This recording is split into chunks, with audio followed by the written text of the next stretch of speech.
चाणक्य कहते हैं कि आलसी व्यक्ति का ना वर्तमान होता है ना ही भविष्य। कभी तो अपने आलस्य का हिसाब करो, सफल क्यों नहीं हुए, खुद से ये सवाल करो। दोस्तों, आज के इस युग में हर कोई सफल होना चाहता है, लेकिन क्या आपने कभी सोचा है कि आलसी होने पर आप अपनी सफलता से कितनी दूरी तय कर लेते हैं। एक समय की बात है, एक राजा था जो कि यह देखना चाहता था कि उसके राज्य में कोई आलसी है या नहीं। इसके लिए उस राजा ने अपने सैनिक को कहकर रात के समय गांव के बीचों बीच एक पत्थर रखवा दिया।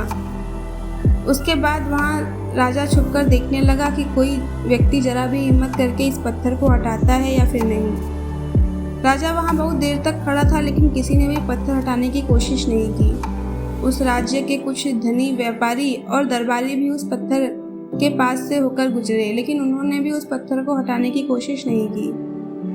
कुछ आने जाने वाले लोग भी वहां से गुजरे और उन्होंने राजा को ही दोषी ठहराया। कितना लापरवाह राजा है, राज्य की साफ सफाई का भी ध्यान नहीं रखता। कुछ समय बीतने के बाद उसी पत्थर से होकर एक सब्जी वाला गुजरा। उसने उस पत्थर को देखा और उस पत्थर को हटाने का निर्णय लिया। सब्जी वाले ने अपने सब्जी का भार नीचे रखा और पत्थर हटाने की कोशिश करने लगा। पत्थर थोड़ा भारी था, लेकिन कुछ समय की मशक्कत के बाद वह पत्थर हटा देता है।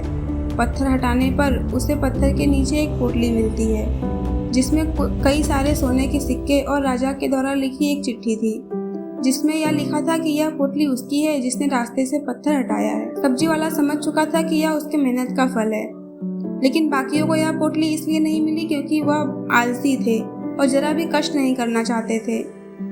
दोस्तों, इसी प्रकार हमें भी अपने लक्ष्य के प्रति आलसी नहीं होना चाहिए। आलस्य को त्याग कर हमें अपने लक्ष्य के प्रति आगे बढ़ना चाहिए।